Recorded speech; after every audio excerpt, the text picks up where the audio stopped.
Почитувани гледачи, добре дојдовте во најновото издание на емисијата Агроинфо на ТВ канал Вис. Како што знаете, во недела овој терминот кога ги отвораме прашањата, темите поврзани со земјоделството. Овој пат воведно во емисијата или она што ќе биде на почеток е можноста или неможноста на жените кои што се занимаваат со земјоделство да искористуваат пари и средства од ИПАРД програмата. За жал, статистиката покажува дека минимален е бројот на жени кои што воопшто аплицираат за искористување на финансиските инструменти кои што се достапни преку европските или другите фондови. Зошто е тоа така? Одговорот го побаравме во Сдруженијето Проагрофармери.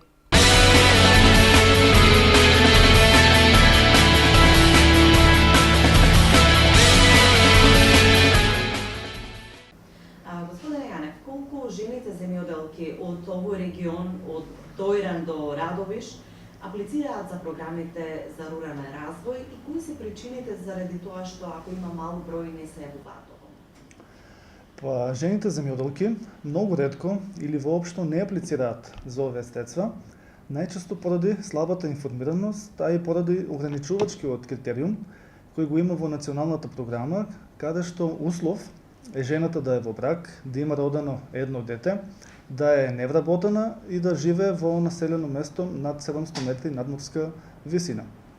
За овој ограничувачки фактор, а може да се каже и дискриминирачки услов, веќе реагира и од Министерството за земјоделие, каде што за да излезат во пресред на барањата на жените земјоделки, овој критериум ќе биде предмет на ревизија и ќе биде дефиниран согласно начелата за родова еднаквост.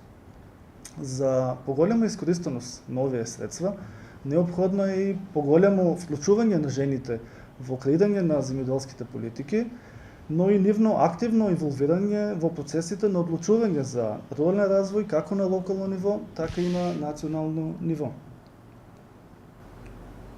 Колку жените земјоделки пак ги користат ИПАРД фондовите? Дали има друга појавност таму на искористување? За жал, аплицирањето и искористеноста на овој фонд од страна на жените земјоделки е доста мала. Најголем проблем со кој се содруваат е немањето на собствен имот, а тоа пак е еден од условите за да можат да поднесат барање за овие средства. Друг голем проблем за слабиот интерес се и нерешеното имотно-правни односи во фамилијата и сложената процедура за вадење на градежни дозволи. Затоа потребни се поголем број на промоции и презентации во населените места, на кои што жените земјоделки директно ќе бидат запознаени со потребните документи и за начинот на аплицирање. Кои документи се потребни за да се аплицира за ИПАРД фондовите, веднакво со да може генерално да ги запознаеме? Документите зависат од видот на инвестицијата и од висината на бараната сума. Така да, ако се работи за инвестиција до 10.000 евра и таа е за механизација, тогаш потребно е една понуда од профактура, од овластен дилер на механизација и потребно е изработка на деловен план. Додека пак се работи за инвестиција поголема од 10.000 евра за механизација, тогаш потребни се 3 понуди од овластен дилер за механизацијата. Додека пак за инвестиции во објекти, како што се магазини, ладилници, фарми, тогаш процедурата е малку посложена, односно потребни се повеќе документи, како што се проект, градежна дозвола, елаборат за животна средина, деловен план и така натаму. И само да напоменам, од сите инвестиции од ИПАРД фондот треба да бидат лоцирани во општини со големина до 30.000 жители. Кои се проблемите на земјоделците во моментов? Покрај тоа што имаме едно иселување на земјоделците и остануваат необработени површини, оние што се борат овде? Покрај секојдневните проблеми кои ги имаат за да производат што е можно поквалитетен производ, најголем предизвик за нив е зголемување на продуктивноста и пласманот на нивните производи, за што повисоки цени. Потоа немањето на складишни простори и ладилници во кои што ќе може да се чува производството се до постигнување на браната цена, потоа немањето на недоволно функционални системи за наводнување, потоа проблемот со климатските промени кои што го имат, скапите рептоматеријали и така натаму. Што можеме да направиме за да се тргне чекор понапред, да се модернизира земјоделството што го имаме во моментот? Па најпрвен мора да ги утврдиме кои се нашите стратешки производи за кои што имаме најдобри услови за нивно производство и од кои ќе оствариме највисока додадена вредност. Потоа треба да се формираат приватни советодавни служби кои ќе работат на развитокот на земјоделието на тој начин што ќе ги советуваат земјоделците за изборот на културите кои што треба да се одгледуваат во одредено подрачје во зависност од климатските услови. Државата мора да обезбеди поволни долгорочни кредити со минимални камати и со долг грејс временски период, со кој што земјоделците ќе можат да инвестираат во нова механизација и во капацитети за следирање на истото. И на крај, но не и најмалку важно, државата мора да го модернизира целокупниот амбиент во земјоделието со изградба на соодветна инфраструктура, со што би се подобриле условите за живот во селото. Во моментов, вие ги советувате земјоделците, им помагате доколку сакаат да аплицираат за некои од програмите. Има ли голем број на заинтересирани земјоделци и кој е успехот што тие го постигнуваат? Дали од колкав процент од прилика вашето искуство што вели од оние апликации се одобруваат? Па, за жал, во нашиот регион заинтересираноста е мала. Тоа сигурно се должи на демотивираноста на земјоделците да аплицираат за истите фондови поради проблемите со откуп на земјоделско производство и поради ниските откупни цени.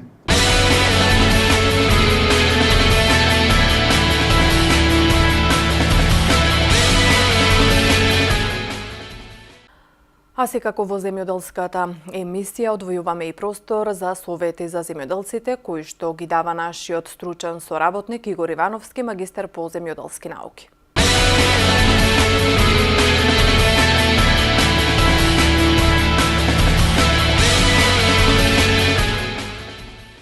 Почитувани гледачи, сведоци сме дека голем број на гринарски култури овдека во Струмичкиот регион, некаде и пошироко, се во фаза на расад, некаде како што е зелката веќе е садена и на стално место, значи се наоѓаат под дејство, особено што се на стално место, на одредени прилики, односно неприлики.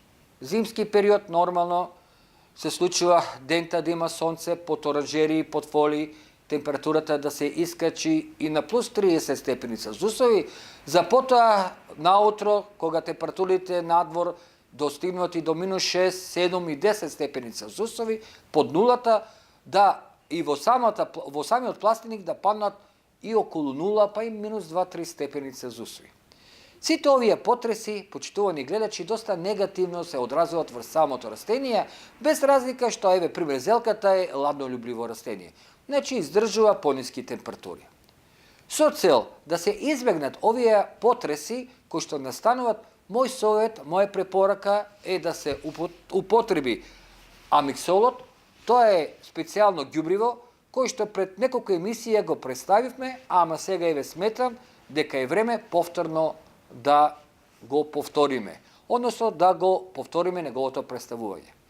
Амиксолот се карактеризира со тоа што има голем процент на потребни L-аминокиселини, кои што се овие аминокиселини потребни за растенијата да издржат одредени стресови. Значи, не само стрес за суша, не само стрес за високи температури, него напротив, овие аминокиселини се потребни да ги растенијата издржат овие стресови и на ниски температури. Знаеме дека при нанесувањето на амиксолот, заедно може да оди и со препаратите, доаѓа до подобро раст и развој на самото растение, а со тоа помалку деформирање и доаѓа и често пати се избегнуваат непотребните појави по самите растенија. Доза на употреба на амиксолот обично се движи околу 0,5%, односно 50 мл во 10 литра вода, односно пола литра на 100 литра вода. Рековме, може да се употреби самостојно или пак амиксолот може да се употреби со прскање. Некои од производителите пред првото представување ми постави прашање дали може да оди во систем капка по капка. Нормално може да оди во систем капка по капка, иако јас тука пого претежирам сега во ова ситуација на температурни стресови доди фолиарно, односно со самото прскање. Нормално рековме, можете за да заштедите време пред се, да не одите само да се шетате по 2-3 пати, во исто време амиксолот да се употребат и со самите препарати. Кога станува збор за расат, нормално има луѓе кои што се уште производители имат расат, дали ќе е од зелка, пипер и така натаму. Знаеме пример Градско, се спремат со расат на пипер, потоа има и други кои што е потфоли, има и други региони овдека во Република Македонија, каде што ја гледат нашава земјоделска емисија, каде што имат и други култури кои што се не е само зелката во прашање, него пипер, домат и така натаму.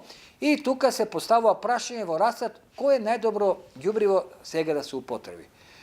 Често пати земјоделскиот производител е научен да го употреба минералните ѓубрива. 3,20, 15, 30, 15 и така натаму, и при тоа врши трупање на минералниот дел во самата почва.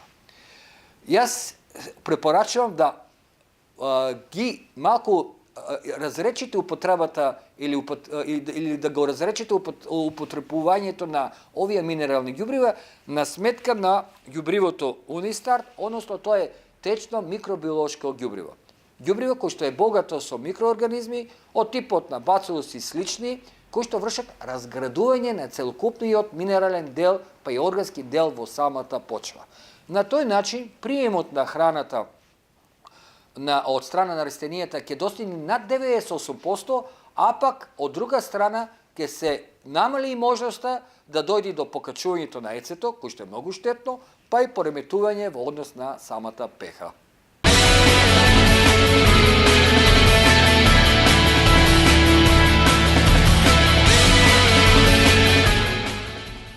Микрокредитна фондација Хоризонти за сите индивидуални земјоделски производители ви нудиме микроагро заеми до 10.000 евра. Хоризонти ви нуди прилагодени отплатни рати, асистенција од персонал и изнаоѓање најприфатливо обезбедување на заемите. Во Хоризонти и микробизнис заеми и микрозаеми за домување, фиксна каматна стапка, транспарентни договори, стручна помош, заедничка кредитна проценка и следење на напредокот. Тоа сме ние. Хоризонти, вистински партнер за вашиот бизнис. Фолија за вашите пластеници, произведена во Трикорекс технологија, збогатена со 8 адитиви, заштита од UV зрачење, инфраред заштита, спречува магла, роса и појава на бактерии, отпорна на хемикалии и на временски непогоди. За квалитетно градинарско производство одберете Тапан пластик.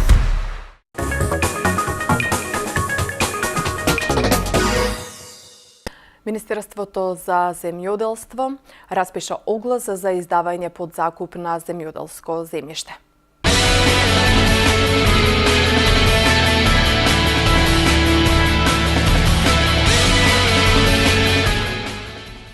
Во следните 3 недели ќе биде распишан јавниот повик за доставување понуди за давање под закуп на земјоделско земјиште во државна сопственост до 3 хектари.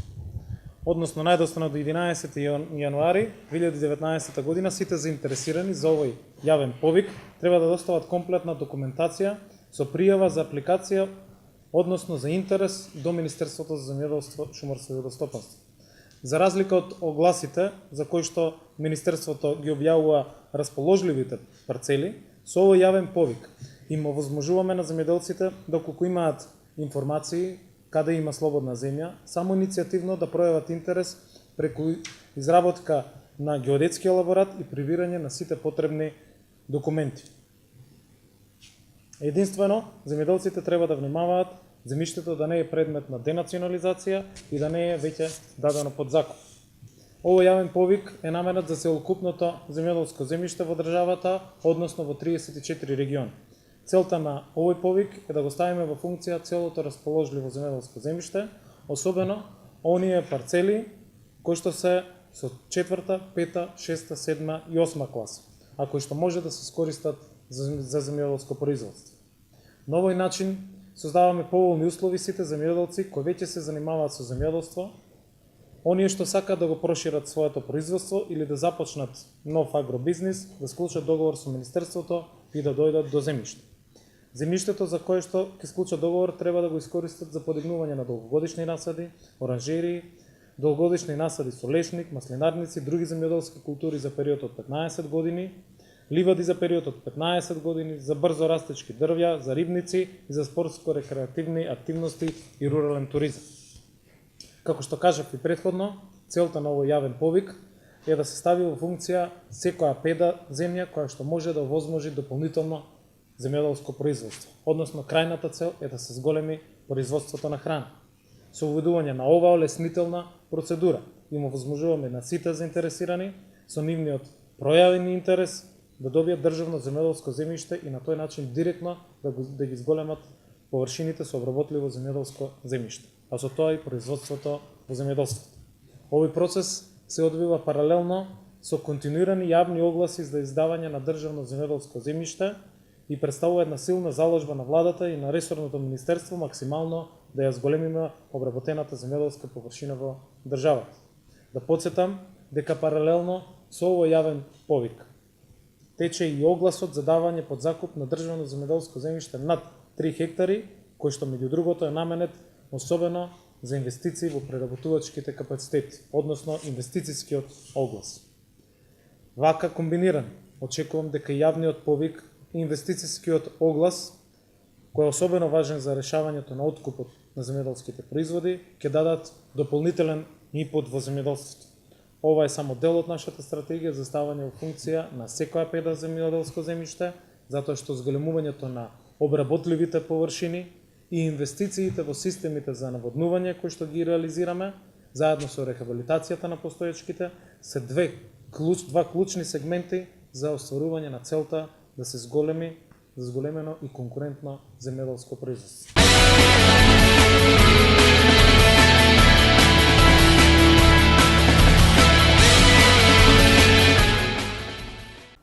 И како последна информација во ова издание на емисијата Агроинфо за концесиите кои што ги потпиша ресорното министерство за рекреативен риболов. За Дојран се очекува кон крајот на овој месец да биде дадено езерото и водите под концесија.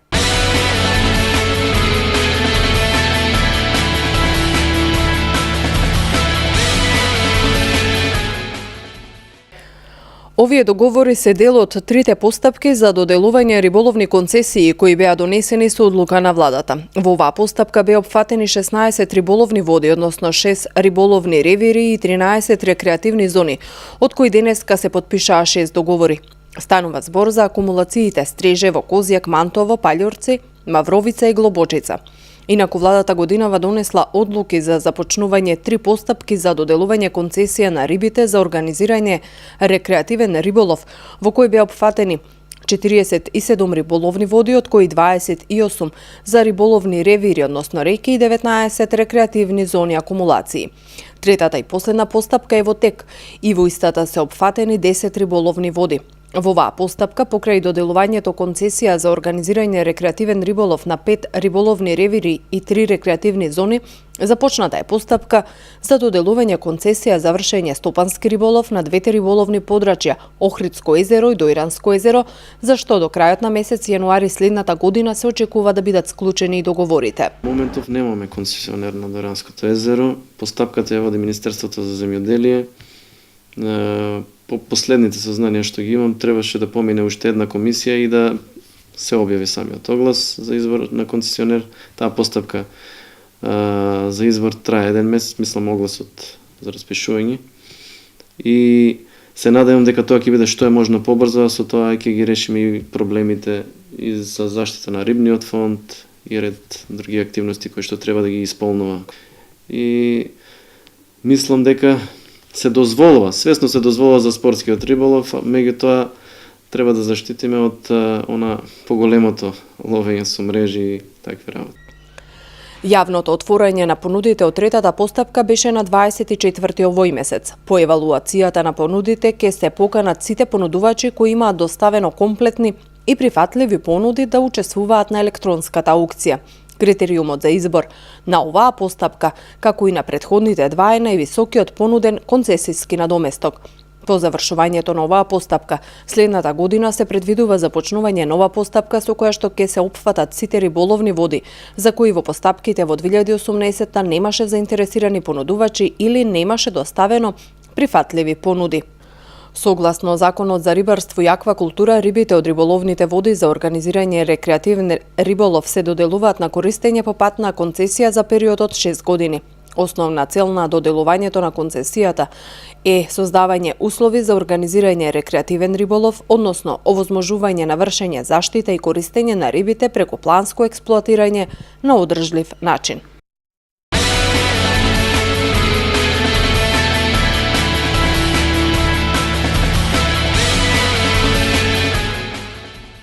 Поштовани гледачи, благодарно за вниманието со кое не следевте. Имајте убав неделен ден, а сите вие кои што го празнувате Христовото раѓање, имајте благословена Бадникова вечер и до следното наше видување. Пријатно.